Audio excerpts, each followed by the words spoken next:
Good evening, and welcome back to the Pastor Study. In John chapter 15, verse 19, Jesus says this, I have chosen you out of all the world. That's the NIV version. Listen to what the way the message translates this. But since I picked you to live on God's terms, and no longer the world's terms, the world is going to hate you. Have you ever felt out of place in the middle of a crowd? Perhaps you were right in the middle of a huge group of people and you felt totally alone. Most of us have experienced that. And I kind of think that the intensity of that, or how strongly we feel that, may depend largely on what kind of relationships we have with the people in the group, or whether we have any relationships. I know that walking into a strange, full church can be a very unsettling feeling for someone who has spent most of their lives in a family church, or in a church of believers that they knew well, that they developed relationships with. All of a sudden you're worshiping, but you've lost the connection with the people around you, and that does make things feel a bit different. I'm sure that you have experienced traveling. You stayed in a hotel or a motel, or perhaps with a friend, in a friend's home, but it didn't feel like home. They may have been very hospitable. The hotel may have given excellent service. Still wasn't home. You just didn't feel comfortable to live the way you're used to living at home. You were living on by somebody else's rules and by somebody else's schedules, and you were eating their food and not your food. My parents, from the time that I was 2 until the time I was 17, lived in 7 different houses. Now, home was wherever family was, and if we moved, we moved. That was part of my growing up years. But when I went to my grandparents' house, I experienced something different.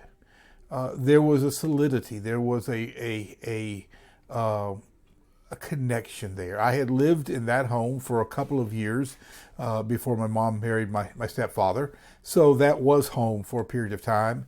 And yet through all those years, my grandparents lived in that home. In fact, they built it in 1934, and if memory serves me correctly, they didn't sell it until 1985.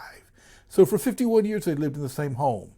There was permanence there. There was stability. I guess that's the word I'm looking for. Because whenever I went to visit, there was a sense of, I've come home. Not only the love of my grandparents, but just the stability and the longevity of that home. It always feels good going home, doesn't it? It really does. When we travel, it's good to get home. I love going on vacation. I love going to different places. But I love coming home as well. You get to sleep in your own bed with your own clothes. You know where they are. In our case, there's a dog on the bed that doesn't travel with us. It makes a big difference. We'll go home someday. Jesus tells that in John chapter 14. He says, I'm preparing a place for you. The King James says a mansion, but we understand that to be a heavenly dwelling, and he's there preparing that for us. Until then, we're just boarders. We're renters here, if you will. It's a place to stay. It's a place to live. A place to raise our families and to grow old. But we don't belong to it anymore. Jesus changed that. In fact, Paul tells us in Philippians 3 that even our citizenship has changed. Our citizenship is in heaven. So don't be surprised if, as our culture degrades further, and Scripture says that it will, you feel less and less at home here, and more at odds with the culture and the people around you. That's going to happen. As we grow to be more like Jesus, and that should be our goal, then we're going to feel less and less comfortable with where we are. It will not feel like home anymore. And then certainly one day we will go home. Let me read you one of my favorite quotes. It is from Max Lucado in his book, The Applause of Heaven. You'll be home soon. You may not have noticed it, but you're closer to home than ever before.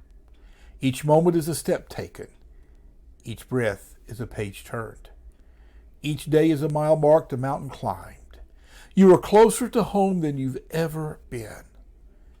Before you know it, your appointed arrival time will come. You'll descend the ramp and enter the city. You'll see faces that are waiting for you.